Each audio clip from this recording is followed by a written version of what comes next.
가을은 결실과 수확의 계절입니다. 1년 동안 수고해서 애쓴 결과로 열매를 거두는 풍요로운 계절입니다.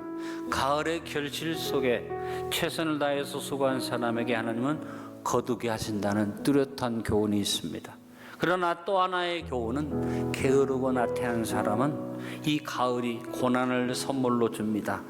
또한 가을은 아름다운 계절입니다. 가을의 단풍처럼 아름다운 자연의 조화는 없습니다. 언제나 가을의 단풍을 보면서 자연의 아름다움을 깊이 느끼게 되고 하나님의 섭리를 다시 한번 느끼며 감사하게 됩니다. 나뭇잎 하나를 그냥 놓고 보면 병들고 색깔이 바랜 단풍잎이 별로 아름답지 못하지만 어우러져서 전체적으로 보면 아름다운 단풍의 물결이 이루어지듯 2024년 한 해 동안 희노애락의 여러 가지 일들을 하나님이 허락하셨지만 이것이 합력선으로 인도되어져 오늘 주님 앞에 합력선의 감사로 아름다운 예배를 드리게 된 것입니다.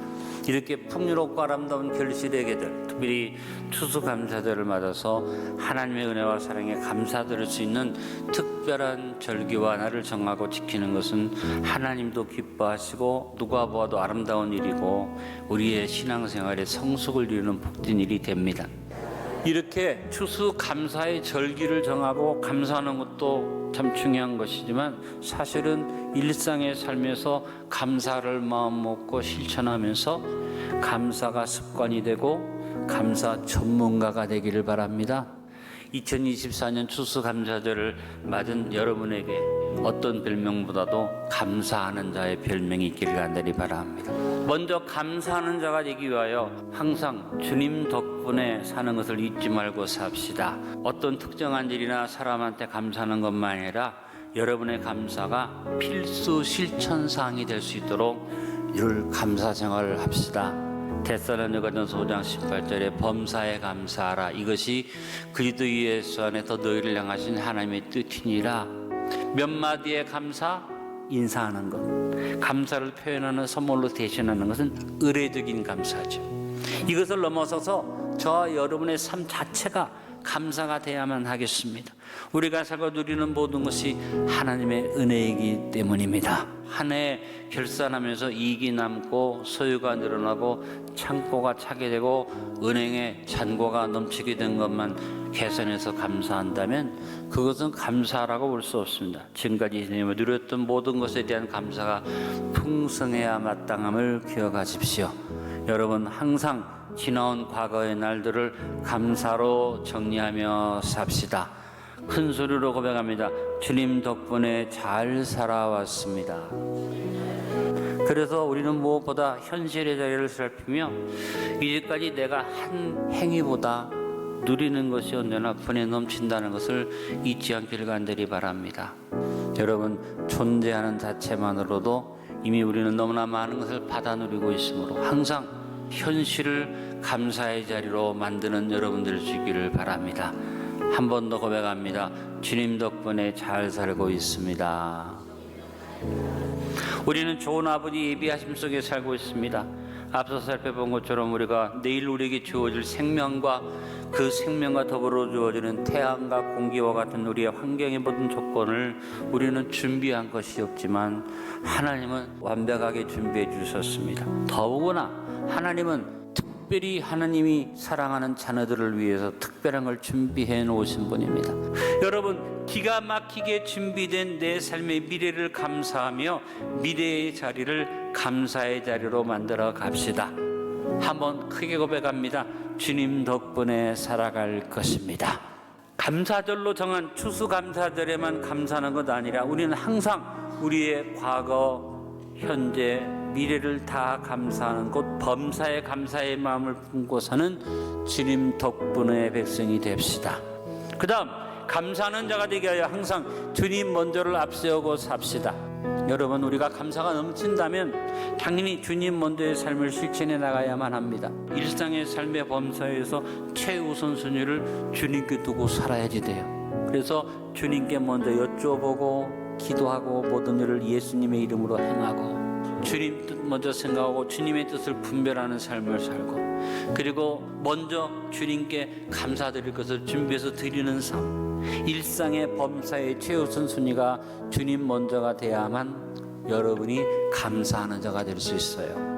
우리가 시간이나 물질이나 우리의 범사의 삶에서 주님의 것을 먼저 계산하지 아니하고는 진정한 감사의 삶을 살 수 없습니다. 가장 중요한 건 먼저 계산해 놓고 다른 것을 위해서 써야만 진정한 감사와 지혜의 삶이 됩니다. 여러분, 우리가 영적인 삶에서 주님을 먼저 대접하고 주님 것 먼저 계산하는 일은 씨앗 준비입니다. 그래서 우리의 삶에서 드리는 일이 참 중요하고, 무엇보다 11조와 헌물을 준비하는 것은 다음에 더 큰 씨앗을 준비해서 하나님이 약속하신 대로 더 많은 걸 누릴 수 있는 씨앗 준비다. 감사절로 정한 추수감사절에만 감사드리는 것이 아니라 2024년의 추수감사는 2025년의 씨앗 준비를 하시고, 삶의 최우선 순위를 주님 먼저에 두고 행하는 감사하는 자가 되시기를 바랍니다. 세 번째는 감사하는 자가 되기 위하여 항상 주님을 위하여 살기를 목표 삼고 삽시다. 진정한 감사는 감사의 대상을 위해서 사는 것이죠. 하나님께 감사하는 자가 되는 것은 마땅히 범사에 주님을 위하여 사는 삶을 실천하는 것입니다. 우리 성도들의 삶 속에 대칭되는 두 개의 단어가 있습니다. 주님을 위하여, 하나는 나를 위하여. 특별한 날을 정하고 특별한 예물을 준비해서 특별한 감사를 드리는 것도 중요하겠지만, 우리의 삶의 방향이 기본적으로 주님을 위하여 서 있기를 바랍니다. 바울은 주님을 위하여 사는 것을 고린도전서 10장 31절에 말했습니다. 먹든지 마시든지 무엇을 하든지 일상의 삶에서 하나님께 영광 누리는 감사하는 자의 삶의 모습을 바울이 말했습니다. 여러분, 우리가 주님을 위하여 사는 것이 마땅한 것은 먼저 주님이 우리에게 자신을 주셨기 때문입니다. 주님을 위하여 살기를 결단하고 1년 동안 거둔 곳에 감사는 추수감사절이라는 한정된 개념에서 벗어나 우리 모두 다 나의 주님을 바라보며 주님을 위하여 살아갑시다. 마지막, 감사하는 자가 되기 위하여 항상 주님을 본받아 살기 위해 최선을 다해서 합시다. 우리 성도들은 마땅히 범사의 삶에서 우리를 구원해 주신 예수 그리스도를 본받아 살아야만 합니다. 근데 오늘 본문의 말씀 속에 핵심이 뭡니까? 그리스도의 평강이 너희 마음을 주장하게 하라. 주님을 본받는 교훈이 이거예요. 주님의 삶을 보니까 언제나 평강이 그 마음을 주장하는 삶을 주님이 사신 것을 본으로 보여주셨어요. 여러분, 성경에 보니까 예수님이 얼마 안 있으면 내가 십자가에 못 박혀 죽는다는 것을 아시면서도 평강 가지고 여유 있는 삶의 모습을 보여주셨고, 우리에게 의연한 삶의 모습을 보여주셨습니다. 여러분, 저도 여러분도 언제 떠날지 모르는 시한부 인생을 사는데, 우리의 삶에서 평안을 누리고 깨어서 근신하며 기도하는 삶을 삽시다. 감사절로 정한 추수감사절에만 감사하는 것 아니라 주님을 본받아 감사가 넘침으로 그리스도의 평강이 우리의 모든 것을 주장하게 하는 복된 삶을 삽시다. 말씀에 결론을 맺습니다. 2024년 추수감사절마다 한 해 동안 주님 덕분에 살아왔음을 감사드리고, 현재도 주님 덕분에 살고 있음을 감사드리며, 앞으로도 주님 덕분에 살아갈 것을 소망하고 바라봄으로 감사하는 자가 됩시다. 범사의 일상에서 주님 먼저 앞세우고 살며 계속해서 주님을 위하여 살기로 다짐함으로 씨앗 준비의 삶을 사는 지혜자가 됩시다. 감사가 넘침으로 주님을 본받아 살기를 최선을 다함으로 그리스도의 평강이 우리의 모든 걸 주장하게 하는 삶을 삽시다. 이것을 다 정리하면 아주 짧게 결론을 내릴 수 있어요. 감사하는 자가 되는 삶은 주님 덕분에 주님 먼저 주님을 위하여 주님 본받는 삶을 사는 것입니다.